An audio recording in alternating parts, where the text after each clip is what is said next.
What is up, team fans? Welcome to Smudger Animation. This is my first video, unless you count the intro thing. But rather than an animation, because I need to get some proper software and stuff for that, I thought I'd take on this bad boy. This is my traditional railway train set given to me by a good friend for my birthday a while back, but I only just managed to find the courage and time and stuff to actually want to take it out of the box and start building it. I don't know how this is going to go, because obviously I've got to take stuff apart, build it, and time and effort, but we'll see how things go. This set is really cool. I don't really know what to say about it. It's a train set. It's got 2 coaches, some track, some trains, some set pieces. Turn it around, you can see exactly what it comes with. It's like a nice circle and oval shape with 1 train and 2 carriages. Now, I did want to say that I do have a bag underneath my bed, which contains some more of this type of track, another train, and actually some more coaches and freight cars. So, maybe in a second part video to this, if this does well, I'll get that out as well, make a big conglomerate of a train set together. So yeah, I'll be back once this set is actually built. Welcome back. I haven't actually built the set yet. Something I wanted to do first was introduce you to the locomotive itself. Just knock myself out the way there. This is the train that comes with the set. It's all in green and red. Kind of reminded me of a store brand.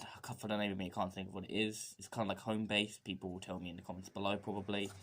It does have a tender, although it might as well just be a truck, because it's got no power in it or anything like that. But have that as well. Now, I know from the, as I say, I've built that bag one over there, that you have this little switch on the train here, which you use to flip on and off. It does have some little blue traction tyres on the 2 driving wheels there, which obviously is a little bit distracting when they're bright blue against the red of the wheels, but those 2 are the only powered wheels. Everything else here I can actually roll. So the 2 traction tied ones are the only ones that have any power to them. But although it's made of a cheap plastic, but it doesn't feel cheap and nasty, if that makes sense. I can't squish it in my hands like you can of a lot of other knockoff train sets. So this is actually really well made. So again, I'll be back once the set is finished this time. Okay, this is take 2 of this part, because I fucked up the recording on the last bit. We're back, and as I say, this took a lot longer than expected to actually build. The track pieces are very hard to put together. A kid could do it, but they'd have some trouble. I do recommend, if you buy this for your child, that adult supervision is required. I actually managed to break one of the track connecting bits, but you only need one of them, and you wouldn't be able to tell where the set actually is. The layout itself is a nice big long one. It's double oval like it says on the set. It is, I would say, about 1 meter to 1.5 meters in length. And you get these the small little trees that you have over there. They're very cheap and nasty, not to scale, and I actually managed to step on one and break it. The other main attraction to this set is the station, which is a nice over the bridge, over the top of the track.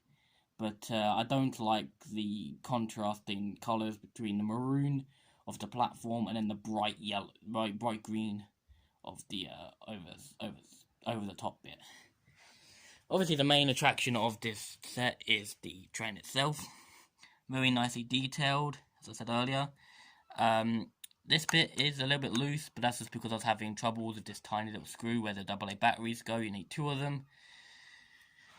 And you got the coaches, which are very nice in colour as well. The interior is bright yellow, which is a bit annoying, but a bit distracting. But what do you expect?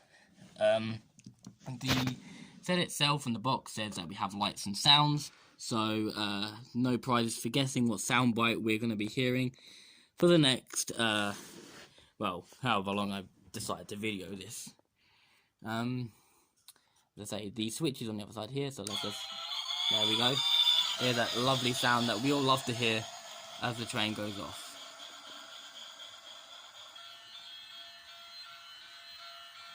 Coming back down.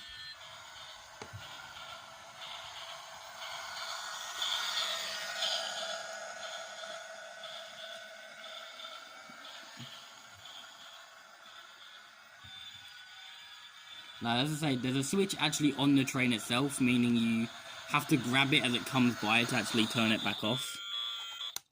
And there we go. The layout doesn't leave much to imagination. It's very simple. You can come over to these segments here and flip them. They are a little bit stiff, which has led to some derailing when I was testing it out, actually. You have to be sure you click them properly. And if they're not, or if you send it the wrong way and it's clipped the wrong way, that causes derailment, a pain in the rear end sometimes. And click this one over. Am I doing that right? I think I'm doing that right. Actually, no. I've only got to stay like that so we can go over. Right, so, see if I can get this done properly. Professionals. And there we go.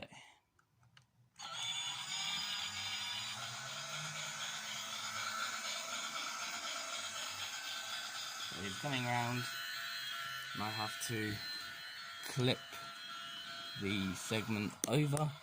It's actually just ran into the back of me. And there you go. Comes down the intersection. Now it's just going in a nice, neat little circle.